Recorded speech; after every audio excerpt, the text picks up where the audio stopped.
भाई इस वक्त मिडिल ईस्ट में भयंकर बवाल मचा हुआ है। ईरान मिडिल ईस्ट में अमेरिकन बेसेस के साथ साथ इसराइल के तेल अवीव में भारी तबाही मचा रहा है। उसके मिसाइल कई टारगेट को एक साथ हिट कर रही हैं। पूरी दुनिया की मीडिया इसे कवर कर रही है, अपने अपने लीडर से सवाल कर रही है कि आप किस साइड हैं, ईरान के साइड हैं, अमेरिका के साइड हैं, इसराइल के साइड हैं या आप न्यूट्रल हैं। अगर मैं अमेरिका की बात करूं, खुद अमेरिकन मीडिया अपने लीडर से सवाल कर रही है कि आपने ये वॉर क्यों शुरू किया, किसके कहने पर शुरू किया, क्या आपने इसराइल के लिए ये वॉर शुरू किया है, क्या आपने इसराइल के लिए अपने सैनिकों को वॉर में झोंक दिया है जहां उनकी जान चली जा रही है। कई अमेरिकन लीडर का तो ये भी कहना है कि जिस तरीके से मिडिल ईस्ट के इस वॉर में अमेरिकन वेपन खत्म हो रहे हैं, अगर आगे चलकर चाइना और रशिया के साथ कोई बवाल होता है तो भाई अमेरिका के पास तो वेपन ही नहीं होंगे और उन्हें वापस से बनाने में काफी टाइम भी लग जाएगा। तो खुद अमेरिकन मीडिया अपने लीडर से सवाल कर रही है, लेकिन हम बात करेंगे इंडियन मीडिया की। इंडियन मीडिया मिडिल ईस्ट के इस वॉर को कैसे कवर कर रही है। एक बड़ी फेमस कहावत है, बेगानी शादी में अब्दुल्ला दीवाना। क्या इंडियन मीडिया दीवाना बनी हुई है? इन्होंने खबर चलाई, ट्रम्प ने एटम का ट्रेलर दिखा दिया। एक दूसरी खबर चली, ईरान पर पहली बार ट्रम्प का परमाणु धमाका। आप गौर करें कि किस हद तक फेक न्यूज फैलाई जा रही है। क्या ईरान पर परमाणु अटैक हुआ है, न्यूक्लियर अटैक हुआ है? बिल्कुल भी नहीं हुआ है। लेकिन इनके टाइटल देखें, इनका थंबनेल देखें, ये वॉर कवर कर रहे हैं। इनकी आप देखेंगे ना, इनकी कवरेज आप देखेंगे, आप अगर ये सोचेंगे हम चलें न्यूज़ चैनल पर देख लें क्या चल रहा है, तो भाई जिस तरीके से सायरन की आवाज़ आती है, ऐसा लगता है कि वॉर मिडिल ईस्ट में नहीं, आपके पड़ोस में हो रही है। भागना आपको चाहिए। लगातार सायरन बजते हैं। जितने सायरन इनके स्टूडियो में बज रहे हैं, उतने सायरन तो खुद इसराइल में भी नहीं बज रहे हैं। और ये फेक न्यूज़ तो इस कदर फैला रहे हैं कि परमाणु हमला, बेगानी शादी में अब्दुल्ला दीवाना। अच्छा, हद तो सिर्फ यही नहीं है। इन्हें तो आप जानते हैं ना, अंजना ओम कश्यप, एक बार ये खुद को अंजना ओम मोदी भी कह रही थी। इन्होंने खबर चलाई बड़े चाव के साथ, ब्रेकिंग, बिल्कुल एनर्जी के साथ बताती हैं कि अमेरिकन दूतावास से 66 लोगों को अरेस्ट कर लिया गया है। अब ईरान इनके साथ नेगोशिएट करेगा, आसानी से छोड़ नहीं देगा। बड़ी अचीवमेंट बताती हैं कि ईरान ने, हालांकि उन्हीं के साथ बैठे उनके कलीग इसको करेक्ट करते हैं, बताते हैं कि ये घटना आज की नहीं है, साल 1979 में। अच्छा, ये भी क्लियर किया जाता है कि अंजना ओम कश्यप जहां बता रही हैं कि 66 लोगों को अरेस्ट कर लिया गया है, पकड़ लिया गया है, भाई उस जगह पर अमेरिका का दूतावास, अमेरिकन एम्बेसी साल 1979 से ही बंद पड़ी है, वो है ही नहीं। तो जो एम्बेसी मौजूद ही नहीं है, वहां पर ये दावा कर रही है कि 66 लोगों को अरेस्ट कर लिया गया है। लेकिन फेक न्यूज चल रहा है तो चल रहा है, कौन पूछने वाला है, कौन बात करने वाला है, ये कुछ भी कर सकते हैं। एआई फुटेज जनरेट करी जा रही है, दिखाया जा रहा है कि ये हुआ धमाका, ये हुआ अटैक, तो ये इनकी कवरेज चल रही है। अच्छा, ये तो अंजना ओम कश्यप की बात हो गई। इसी आज तक में एक और एंकर है श्वेता सिंह, ये क्या कह रही है, पहले आप ये सुन लें। सुप्रीम लीडर खामेनेई की मौत को लेकर अब भी बहुत सारे राज हैं जो पता नहीं कब खुलेंगे।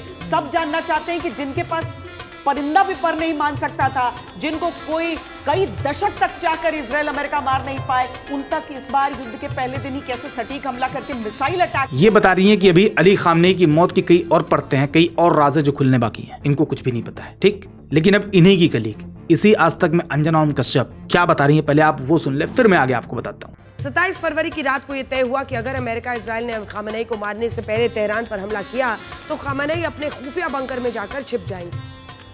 ऐसा ना हो, इसीलिए रात के सैन्य ऑपरेशन को सुबह तक के लिए टाला गया।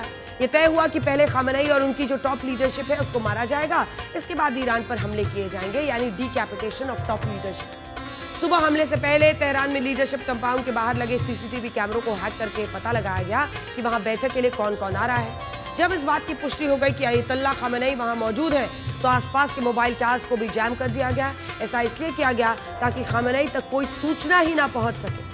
मोबाइल टावर्स को हैक करने के साथ ईरान के खुफिया तंत्र पर सबसे बड़ा साइबर हमला हुआ। लोगों के मोबाइल फोन के नेटवर्क्स चले गए।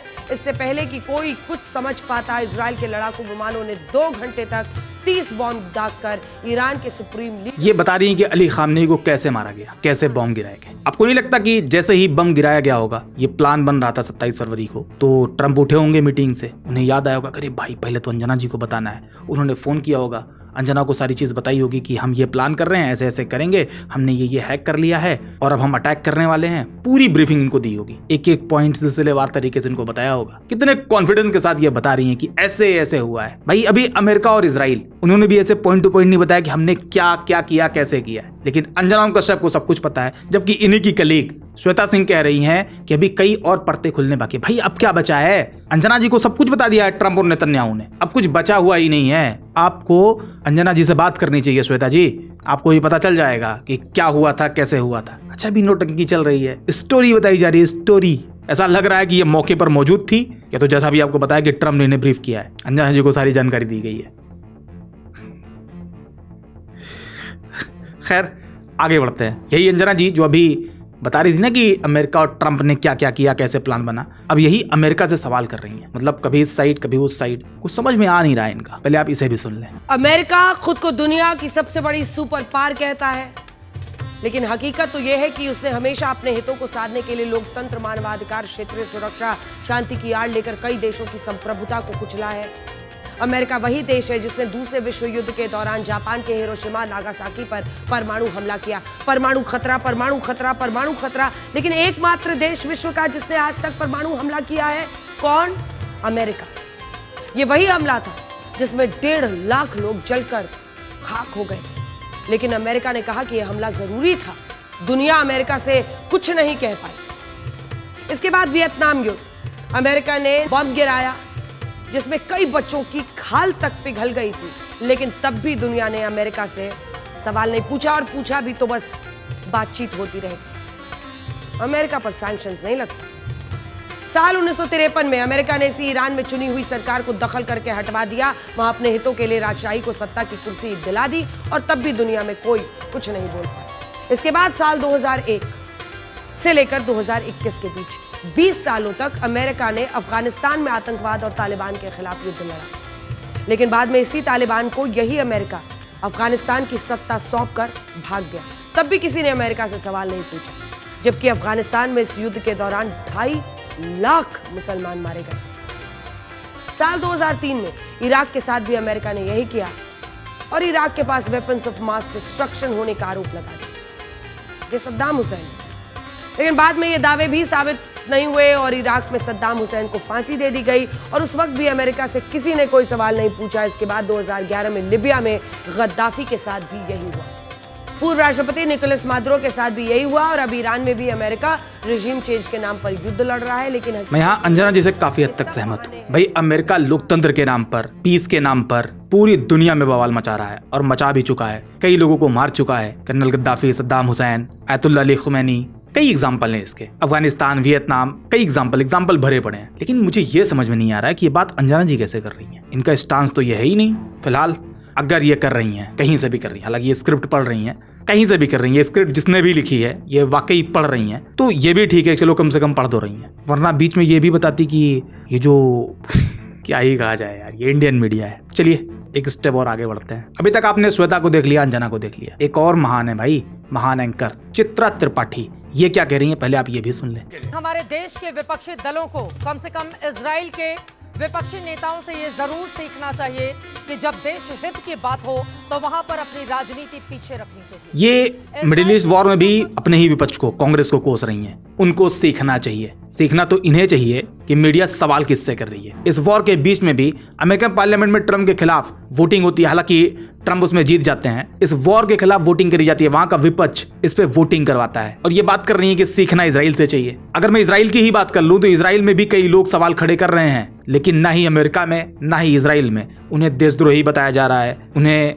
देश के खिलाफ बताया जा रहा है। सीखना तो इन्हें चाहिए। सीखना इन्हें चाहिए कि मीडिया किस तरीके से अमेरिकन ऑफिशियल से सवाल कर रही है और वो जवाब तक नहीं दे पा रहे हैं, वो झूठ बोल रहे हैं। उनके पास जवाब ही नहीं है कि उन्होंने वॉर शुरू क्यों किया, किसके कहने पर किया, किस वजह से किया। सीखना तो इन्हें चाहिए जब इजराइल के प्रवक्ता ईरान की तरफ से किए गए अटैक, जो उनका मिसाइल अटैक हुआ था, उसके गड्ढे पास खड़े होकर कह रहे थे कि ईरान हमारे लोगों, हमारे सिविलियन को टारगेट कर रहा है। तो एक जर्नलिस्ट पता है क्या कहता है, खामनेई ने बुरा किया है, लेकिन आपके प्रधानमंत्री बेंजामिन नेतन्याहू भी वॉर क्रिमिनल है। इजराइल की जमीन पर खड़े होकर इजराइल के प्रवक्ता से यह बात कही जा रही है और एक जर्नलिस्ट कह रहा है, और ये सीखने की बात कर रही है। सरकार से एक सवाल करने की इनकी हिम्मत नहीं है और ये बात कर रही है सीखने की। सीखना तो इन्हें चाहिए, लेकिन किससे सीखेंगी? अगर ये सीखने पे लग जाएंगी तो भाई EMI कहाँ से आएगी, बाकी जो चमक धमक है ये सब खत्म हो जाएगा। और हो सकता है कि जो लोग सवाल कर रहे थे वो अपना YouTube चैनल चला रहे, तो इन्हें भी चलाना पड़े, तो ये सवाल बिल्कुल भी नहीं करेंगे। खैर एक स्टेप और आगे बढ़ते हैं और चित्रा जी को ही देखते हैं। दुनिया भर के ज्योतिष शास्त्री और एस्ट्रोलॉजर्स दावा कर रहे हैं कि ये युद्ध सिर्फ भू राजनीतिक,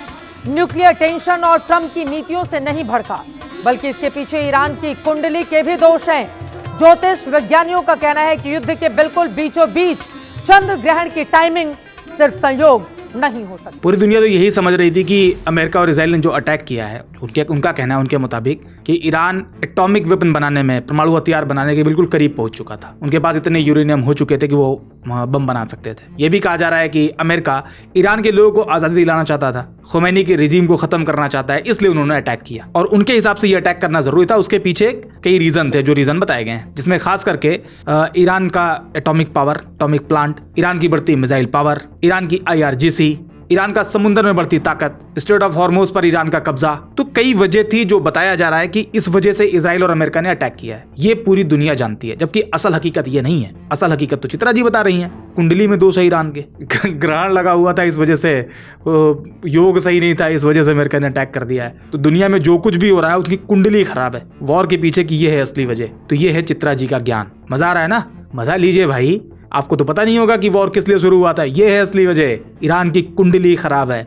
अच्छा, ये इंडियन मीडिया की वो बुरी कवरेज थी जिसका मजाक पूरी दुनिया उड़ा रही है। सिर्फ मैं नहीं हूँ, मेरे जैसे बहुत से लोग हैं जो इनका मजाक उड़ा रहे हैं। और इन्होंने मजाक उड़ाने वाला काम किया है, बेइज्जती करवा के रख दिया है भाई। कुछ भी चल रहा है। खैर, इनको साइड करते हैं। इसी बीच में कुछ अच्छा काम भी हुआ है, तो अगर बुरे की बात होगी तो अच्छे की भी बात होगी। जैसा कि आपको पता है कि इंडियन ओशियन में एक ईरानी शिप्स को अमेरिका ने टारगेट किया। उस पे 180 लोग सवार थे, जिसमें कई लोगों की जान चली गई। और वो जो शिप था वो इंडिया में आया हुआ था। इंडिया में एक नेवल एक्सरसाइज थी, उसे इन्वाइट किया गया। वो आया, प्रेसिडेंट के सामने उस जहाज की, उस शिप्स की खूबियां बताई गई। ईरानी नेवल ऑफिसर्स इस तरीके से परेड करते हैं, और जब सब कुछ खत्म हो जाता है, वो वापस ईरान जाने लगते हैं, तो इंडियन ओशियन में अमेरिका उसे टारगेट करता है और उस पर मौजूद 180 लोगों में कई लोगों की जान चली गई। हालांकि मामला इंडियन ओशियन का था तो करीब इंडिया भी था, लेकिन श्रीलंका उनकी मदद के लिए पहुंचता है। श्रीलंकन ऑफिशियल्स के मुताबिक करीब 87 डेड बॉडीज रिकवर करी गई है। श्रीलंका के अधिकारियों ने यह भी बताया करीब 32 लोगों की जान बचाई गई है, उनका अस्पताल में इलाज चल रहा है, जबकि जहाज पर जो बाकी लोग मौजूद थे उन सब की जान चली गई। अब आप सोचें, जो ईरानियन शिप इंडिया के इन्विटेशन पर इंडिया आया था और वापस जाते टाइम उस पर अटैक हुआ, उस पर लोगों की जान चली गई, उसे डुबा दिया गया, क्या यह फर्ज नहीं बनता था कि इंडिया इस पूरे अटैक को कंडेम करता, मारे गए लोगों के साथ सहानुभूति दिखाता? लेकिन हैरानी की बात तो यह है कि इंडिया की तरफ से कोई बयान नहीं आता है, ना कंडेम किया जाता है। इंडिया के बॉर्डर के करीब अमेरिका अटैक कर रहा है, हमारे मेहमान को टारगेट कर रहा है, लेकिन कोई बात नहीं कही जाती, कोई सवाल नहीं किया जाता। हालांकि बात हम इंडियन मीडिया की कर रहे हैं, तो ये है अर्नब गोस्वामी। बहुत अच्छे तो नहीं है, लेकिन ये सवाल करते हैं ईरानी जहाज के साथ जो हुआ उसे हम कैसे नजरअंदाज कर सकते हैं, इससे हमारे साथियों को क्या मैसेज जाएगा? जाहिर सी बात है, बहुत अच्छा मैसेज तो जाएगा नहीं। हमारे मेहमान को टारगेट किया गया और हम उस पर कोई सवाल न करें, उसे कंडेम तक न करें, तो भाई अच्छा मैसेज तो जाएगा नहीं। जवाब में GD बख्शी कहते हैं, हम इस बात को नजरअंदाज नहीं कर सकते। ऐसे लोग हैं जो ट्रम्प के चीयर लीडर हैं और ईरान के खिलाफ उनके बेवकूफाना कामों का सपोर्ट कर रहे हैं, तो इसमें भी हकीकत है। तो अच्छी बात यह है कि अर्नब ने इस पे सवाल किया, कोई तो है जिसने पूछा। हमारे मेहमानों की जिम्मेदारी तो किसी ने उठाई, किसी ने तो सवाल किया। इसी तरह ये भी है सुशांत सिन्हा। हालांकि इनकी पाठशाला में जो चलता है वो तो आपको पता ही है, लेकिन अगर मैं मिडिल ईस्ट के इस वॉर की बात करूं तो इन्होंने भी 1-2 शो किए हैं, काफी अच्छा किया है। वाकई जर्नलिज्म इन्होंने दिखाई है, सवाल कैसे किया जाता है, क्या किया जाता है। पहले आप ये वीडियो देख लें। अपने ऊपर उठ रहे सवालों के बीच अब डोनाल्ड ट्रंप युद्ध को लेकर नया दावा कर रहे हैं। डोनाल्ड ट्रंप ने कह दिया कि ईरान का डिफेंस, एयरफोर्स, नेवी और लीडरशिप सब तबाह हो चुके हैं। अब ईरान हमसे बातचीत करना चाहता है, लेकिन हम नहीं करेंगे क्योंकि बहुत देर हो चुकी है। ए भाई, कितना झूठा आदमी है बॉस। ये कह रहे हैं कि उनका air defence, air force, navy, leadership सब खत्म हो गया। अरे भाई, जब सब खत्म हो गया है तो तुमको ईरान में सेना उतारने की जरूरत क्यों पड़ रही है? अगर सब खत्म ही हो गया है तो तुम बम कौन ची का फोड़ रहे हो? वहां कुआं करके पानी निकालना चाहते हो कि वहां गड्ढा कर रहे हो? बंदे ने सवाल बड़े दमदार उठाए। ट्रम्प वाकई झूठा आदमी तो है, बहुत झूठा आदमी है। ये जो आज वॉर हो रहा है ना, ये ट्रम्प के झूठ की वजह से ही हो रहा है। ट्रम्प और नेतन्याहू के झूठ की वजह से। इन्होंने झूठ ही बोला था कि ईरान न्यूक्लियर बनाने के करीब है। इन्होंने झूठ ही बोला था कि ईरान की पब्लिक ईरान की सरकार से, ईरान की सत्ता से खफा है, वो आजादी चाहती है। इन्होंने एक झूठ के सहारे ही ईरान को टारगेट किया है। तो ये बात बिल्कुल सही है, ट्रम्प वाकई बहुत झूठा आदमी है। ये बात बंदे ने, भाई सुशांत भाई ने बिल्कुल सही कही है। एक और वीडियो इनकी देख लें। अमेरिका चाहता है कि ईरान बातचीत की टेबल पर आ जाए। तुमने उनके सुप्रीम लीडर खामनेई को मार दिया और तुम कह रहे हो कि वो बातचीत की टेबल पर आ जाए। तुमने मारने के पहले सोचा था कि तुम बातचीत की टेबल पर इसको लाना चाहते हो, और बातचीत की टेबल पर ही लाना था, तो ये हमला क्यों शुरू किया? क्योंकि तुम्हारे यहां सुप्रीम कोर्ट का फैसला आ गया और तुम्हारी पॉपुलैरिटी गिरने लगी, तुम मिड टर्म इलेक्शन में फंसने वाले थे डोनाल्ड ट्रंप, तो तुमने ईरान को ठोक दिया। अमेरिका को लगता है वो पूरी दुनिया का बाप। सवाल तो दमदार है ना। दरअसल ट्रंप को लेकर अमेरिका में एक गुस्सा बढ़ रहा था, खासकर एप्स्टीन फाइल आने के बाद, जिसमें ट्रंप का नाम 38,000 करीब 38,000 बार आया हुआ है। सुप्रीम कोर्ट ट्रंप के खिलाफ फैसला सुना रहा था। मिड टर्म इलेक्शन आने वाले थे। ट्रंप हर तरफ से फंसे हुए थे। ना इनके पास कोई मुद्दा था, ना कोई एजेंडा था। इन्होंने नारा दिया था अमेरिका फर्स्ट का। जब ये सत्ता में आए थे, इलेक्शन कैंपेन चल रहा था, तो इनका कहना था कि जो बाइडन अमेरिका को जबरदस्ती के वॉर में धकेल रहे हैं। मेरे प्रेसिडेंट बनने के बाद अमेरिका किसी वॉर में नहीं जाएगा, दुनिया में शांति आएगी। और ये खुद प्रेसिडेंट बनते हैं तो बाकायदा नोबेल प्राइज की डिमांड करते हैं कि भाई मुझे नोबेल प्राइज मिलना चाहिए। ये बार बार रिपीट करते हैं कि हमने इंडिया पाकिस्तान का वॉर रुकवाया। दावा तो ये करते हैं कि हमने रशिया और यूक्रेन के बीच भी बात करी है, लेकिन वहां तो वॉर अभी भी चल रहा है। लेकिन इन्हें नोबेल पीस प्राइज नहीं मिला।